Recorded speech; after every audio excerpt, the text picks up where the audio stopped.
Good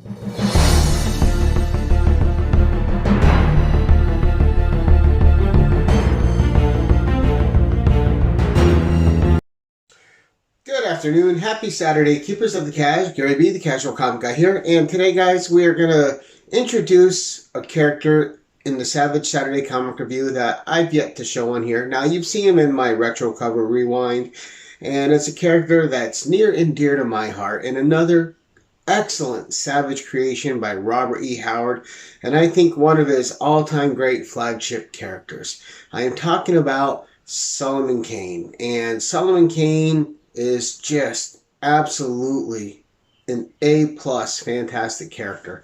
So the story that we're going to talk about today is called The Right Hand of Doom, based on a Robert E. Howard story. And this thing is almost a literal adaptation of this very short, probably one of the shortest Solomon Kane stories ever, but still fun. Very much horror-based and horror-tinged, which is probably a reason I enjoy it so much.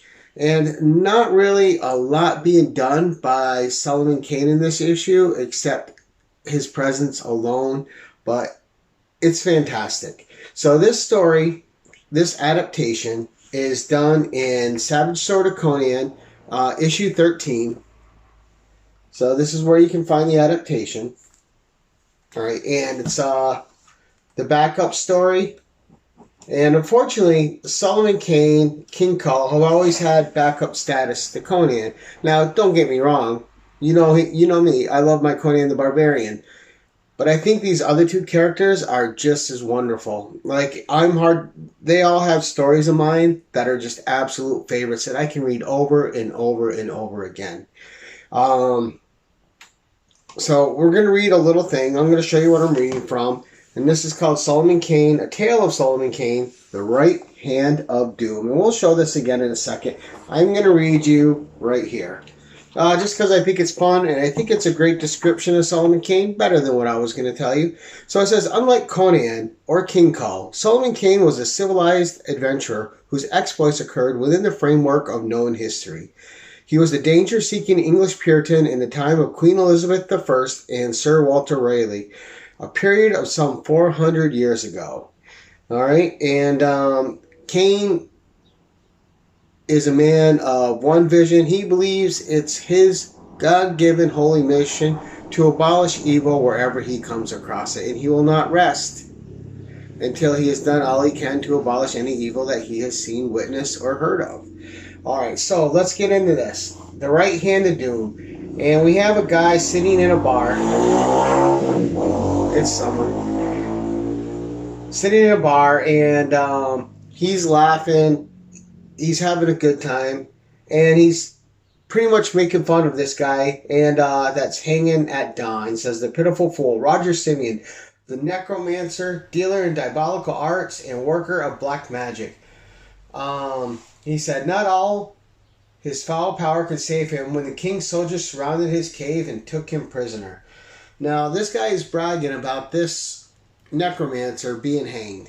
He is the one who the necromancer had claimed him to be like his best friend, and this guy betrayed him for some coin to the king and them. And he said, a fool he is, not but a political fool, and thinking that he could hide in his cave and escape to France. He goes, his only escape shall be at the end of a noose. And the guy's just blubbered on and on about his betrayal of this guy and how this guy's hanging, and that how he's going to be on his way the next day and this guy will be dead. And he's even bragging about the gold. He throws down a sack coin. Here is the price of a magician's life. A good day's work, say I. And we'll show you this guy here. So you see him throwing down the coin. You see him bragging about betraying somebody who considered him a trusted friend. And there's a figure in the background which you may not have noticed, but the speaker notices it. And they describe him as a short, stout, evil-faced man gulped his wine, the speaker, right? And but his bosun had been ignored and did not escape notice. So he's seeing this tall, silent figure sitting at the fire while he's doing all his bragging and bravado. And it's kind of pissing him off that this guy isn't reacting at all. And So he calls him. I was like, well then, what say you, my sour friend? And Solomon Kane takes his time, meets him with his steely gaze, and his eyes are like ice, and he says, I say that you have done this day a damnable deed. And he says, the necromancer, he may be worthy of death, but he trusted you, named you his one friend, and you betrayed him for a few filthy coins. And he thinks, Solomon Kane thinks, that this guy will be meeting the necromancer once again, eye to eye, in hell. All right, and then you get this one-page spread, which is just wonderful. Solomon Kane kind of remembering the past horrors he's abolished. And we move on to the next page. And Solomon Kane's going up. He's going to retire for the evening. And he leaves, he pays his tab, leaves the barkeep down there. And then you got the same guy, I think John, I can't remember his last name, Fedry, something like that. John Redley. And, you know, John Redley starts barking after Solomon Kane's gone. Oh, you know, by God, he's lucky to cross words with John Redley and still keep his heart in his bosom. Of course, all this being said, like any just unworthy person, right? All their words, all their actions are done after the fact, and you know he's bragging about how he would have done Solomon Kane in, but of course after Solomon Kane left. But the barkeep, he's no fool. He goes, and you be lucky too, John, for keeping thy words soft until he departed. That be Solomon Kane the Puritan, and a more dangerous than a wolf.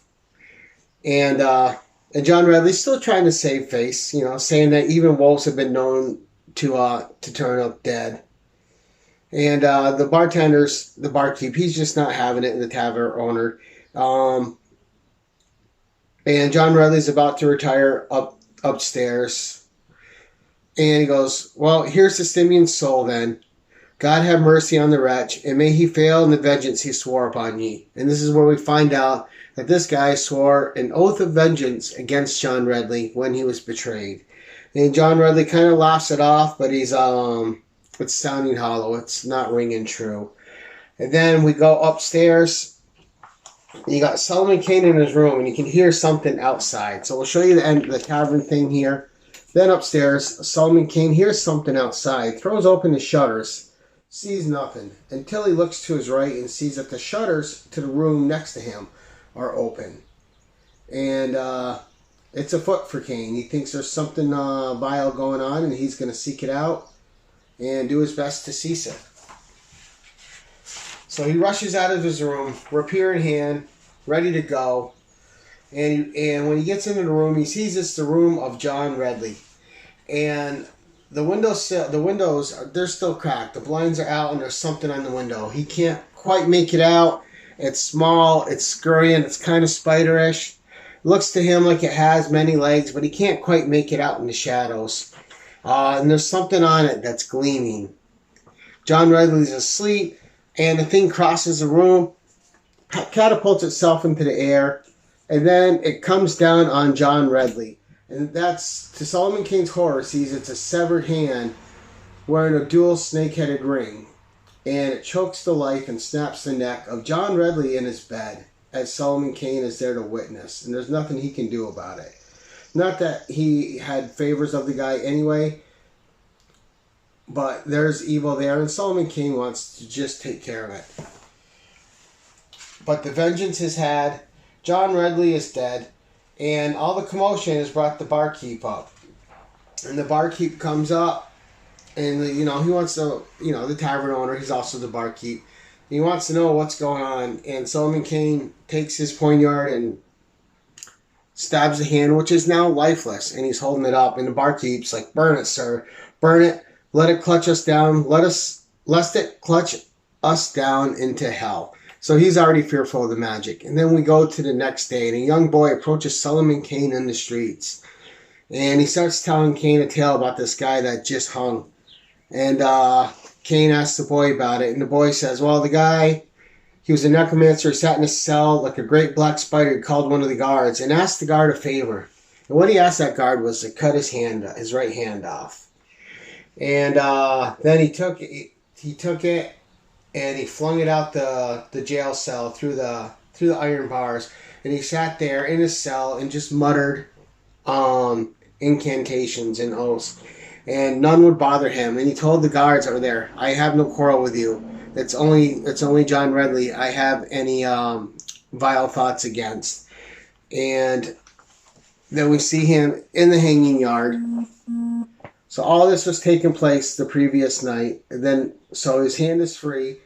And as he's about to hang, his right arm shoots up and flexes like a man in action of strangling another man. And you know that this is when John Redley was choked to death by his hand. And his neck snaps. And then we go almost to the next time when you see him being hung. And before he's hung and his neck snaps, just like John Redley's, you see him laughing. He got his final vengeance. He embraces his death and he's gone. And him and John Redley probably meet in hell, right? And then Solomon Kane's talking to the boy, and he asks him if they ever found the severed hand. And the young boy says no. And Kane asks him if it was a big hand, a little bit hairy, and had a double snake head ring on it. And the boy says yes. And Solomon Kane takes out the ring and hands it to him that was on the hand. He says, "Then your good word does indeed pleasure me, lad, and for it this gift. See that you retain it for a longer spell than did its first owner." And Solomon Kane, in that single action, just let the boy know to be on the path of good. And thus concludes our tale, a great little horror story featuring Solomon Kane. Just one of the best characters created in fiction, in my opinion. And I know it's just my opinion, but the tales of Solomon Kane are absolutely fantastic. They're adventurous. It's kind of like, like you mix The Shadow and Conan and Indiana Jones together, and you just got this guy who is single-minded upon his mission, and it's getting accomplished. But that story is great. It's got a horror tinge on it, and it's got a presence of ominous throughout the whole telling, and just a fun little read. Now, not the most in-depth Solomon Kane tale, just meant to be a quick flash of fun, and that's exactly what it is. A quick little horror tale with a fantastic Robert E. Howard creation, and there's a lot better Solomon Kane out there as well, but this is really good too. And until next time, keep it casual.